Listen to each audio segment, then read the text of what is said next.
Welcome to Social Studies Samurai. In this video, we'll look at IB History Paper 2, how to answer the question, and do a practice at the end. So let's get started.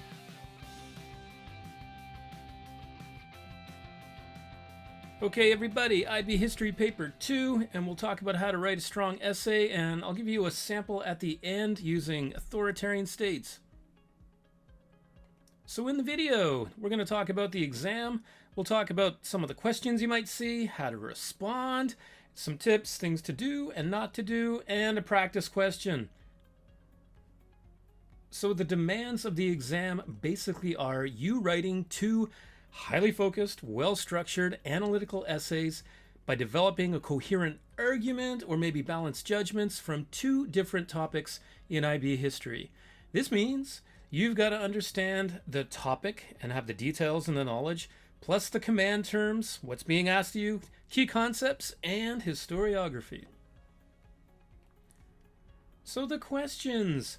Again, two analytical essays from different topics, and sometimes you have to compare and contrast from two different regions. You've got to know the command terms, compare and contrast, discuss, evaluate, examine, and to what extent. Now, these can be nuanced, so make sure you understand what they mean. And of course, you've got to show historical accuracy by providing accurate details. Again, your understanding of the command terms, and then key concepts and historiography. You've got 15 points per essay, 30 in total, and it's a best fit grade, and 90 minutes to write both of them. Yikes. So these are some common questions. Compare and contrast, where you might be showing a balance between two different states, or two leaders, or conditions for something. You might compare and contrast the same conditions, like methods of consolidating power. The strongest approach is, especially when you're comparing and contrasting, to look at the leaders together.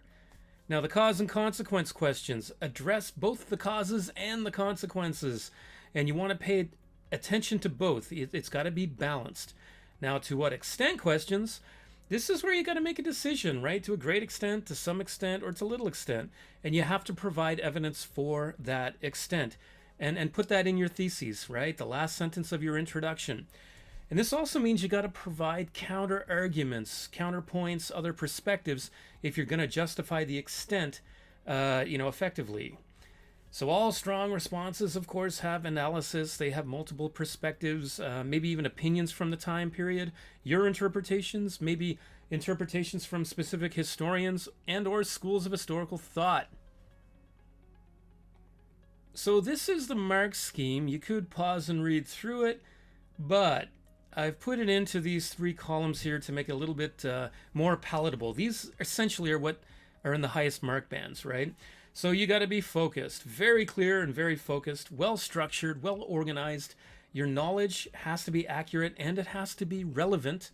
And you have to give the historical context, right? You can't just jump in and start writing. Make sure you show that you understand the concepts and, of course, historiography, things like perspective and schools of historical thought, interpretations perhaps from historians. Now, in the middle there, your examples do have to be appropriate and they have to be relevant. If you go on a tangent or off topic, you're going to lose points. Any examples you use do have to support your analysis and your evaluation. And any links that you make or any comparisons, they've got to be effective, right? They have to be significant and again, relevant. On the right side there, you've got to give critical analysis. You've got to show different perspectives. Your main points do have to be substantiated with detail, so explain and elaborate. And your conclusion does have to match your arguments. So to get the highest marks, you have to do all of this, and it's a challenge in 45 minutes per essay. So the response structure, basically I like to use bolt and peel mnemonics, right? So bolt for the introduction, give background information, placing it in the historical context, give an orientation to the topic, which is where you're going to be referring to the actual prompt or the question. List your evidence that you're going to use in your main body, and then give your theses. Now, your body paragraphs in the middle here, peel. Make your point, then use evidence, that's facts and details and things like that. Explanation and elaboration, that's a little more analysis. And then your link. You got to link back to the prompt in that last sentence.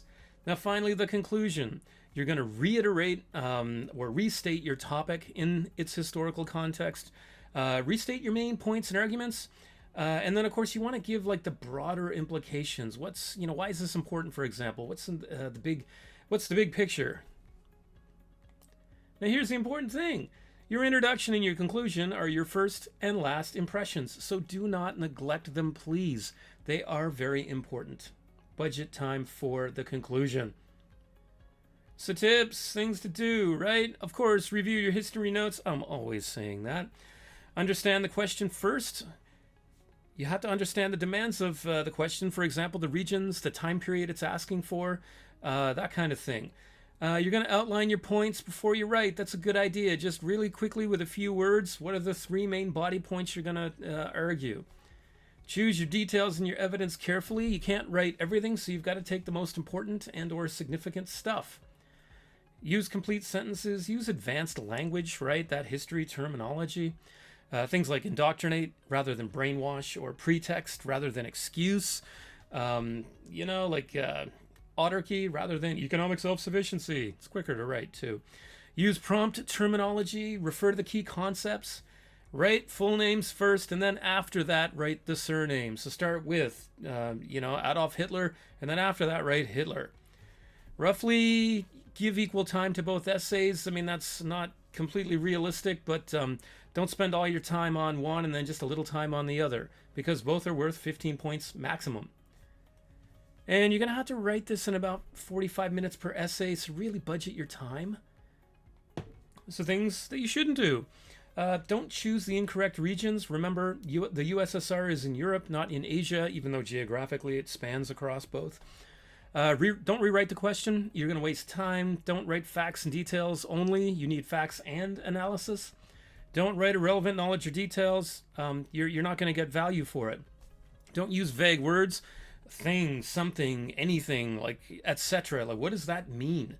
Don't use subjective words like brutal, terrible, stupid, because that's emotive and subjective, right? It means you're not being objective. Don't use I think statements. It's not academic, at least not for this. And don't write bullet points. You have to write in full paragraphs. You have to develop your essay. Don't neglect the conclusion. Budget time for that. Okay, so IB History Paper 2, sample response. This is the emergence of the authoritarian state in Germany. So from topic 10, authoritarian states. Okay, so here's the question. Maybe pause the video for a moment and then deconstruct it, and then I'll show you my deconstruction. All right, so you can see on the left side in the greenish, to what extent, that's the command term. So I'm weighing something here. In the violet color, economic factors. Well, economic conditions is what I'm looking at. So this is my topic focus. And in the bottom there, you see emergence. Well, that's the time frame. I'm not looking at consolidation and maintenance of power. I'm looking at the emergence of the authoritarian state. And note, it's for one authoritarian state. You often won't get this in IB. Usually you're doing two and comparing and contrasting, but sometimes you do get one. Deconstruct the question before you answer it. Make sure you get this down. Command term, topic focus, time frame, and regions and how many states you're responding about. Okay, so this is the introduction. Maybe pause the video and then I'll go through it with you. Note the number 1 in red, 2 in blue, and 3 in green, kind of off to the right side there. Those are my main points. So, very quickly, at the top, you see I'm giving background information. I'm setting the historical context. Then after that, I've got my orientation to the topic. I'm giving some brief details, and I'm referring to the prompt, right? And then the number 1, 2, and 3, that's my list of evidence that I'm going to argue. And then in the bottom, you see the thesis, right? Economic factors played a role to a great extent. I'm saying that's what I'm going to argue. So my first main body paragraph, maybe pause the video and read through it, but note the number 1 connects to the point that I wanted to make in the introduction, right? I'm going in order with what I wrote in the introduction. Okay, so you see number 1 there. That's my central point for the paragraph, and then I've got my evidence, facts, and details. In this case, I'm using a historiography in the beginning. I'm saying a structuralist perspective, and then I have my evidence and my elaboration. And then in the end, notice where it says number 1 again. That's where I'm, bringing it all together. I'm linking it back to the prompt. Now, notice at the top again, I've got historiography to provide a little bit of analysis. And in the bottom, I've given the key concept. Bottom left, it says it's significant, right? I'm showing the examiner that I know my concepts and I know historiography. All right, so main body paragraph 2. Again, notice the number 2 matches number 2 in my introduction. I'm going in order. So pause the video, give this a read, and then we'll go through it in a moment. Okay, and again, I've got my central point that I'm listing first. That's what's going to be in this paragraph. I have my evidence and my explanation and elaboration. So I'm giving my facts, my details, perhaps perspective, maybe schools of historical thought to give my analysis. And then down at the bottom again, you see next to the number 2 and in green, I've got my link to the prompt again, right? It links back to the whole point that I'm trying to make in this paragraph and the prompt or the question. Note that I've got a key concept in there, again, significance, and I've decided to put some historiography in near the bottom, an economic determinist perspective. When you use historiography, be sure to explain it. Don't just drop schools of historical thought into a paragraph. Okay, main body paragraph 3. Note again, it matches the third point that I've listed in my introduction. So pause the video, give it a read, we'll go through it, and then again, see how this paragraph has been constructed. All right, so I've got my central point again at the very top, the first thing I write. And again, I give my evidence, facts, details, and then my explanation, my elaboration. Again, that might be offering perspectives from schools of historical thought or perhaps historians or that kind of thing. And then note at the bottom again, in the green, I've got my link to the paragraph's main point. Now I've put historiography towards the bottom again, and I've used a structuralist perspective this time again. Again, just to give a little bit more analysis, but you can make sure you explain it. And then I put significance here as a key concept. Now, maybe this essay has significance too frequently, and I might want to rethink that. Okay, the dreaded conclusion. Again, pause the video, see how it's constructed, and then we'll go through it. All right, so you see in the first line, I've got a reiteration of the topic and the historical context. And then with number 1, I'm restating the first point in my main body.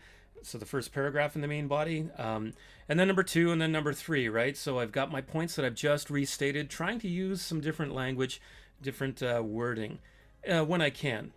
Note that the very last sentence, it's got broader implications, and before that sentence is where I give my my argument, my theses, to a great extent, right? For example. So that doesn't necessarily have to be the last sentence of the conclusion. I kind of like that big picture idea at the end. And again, notice that in the wine colored, the reddish, I've got the key concept, I've got a reference to the prompt's time frame, I've got a reference to the command term, and I have a reference to the conditions, economic factors. So if you were to go back and look at the question, the prompt, you can see that all of these are represented in this. So that was how to write a strong IB History Paper 2 essay. Prepare, practice, you're gonna be just fine. Hope you liked the video. There's more on Instagram, Facebook, X, and on the web. Hope to see you again.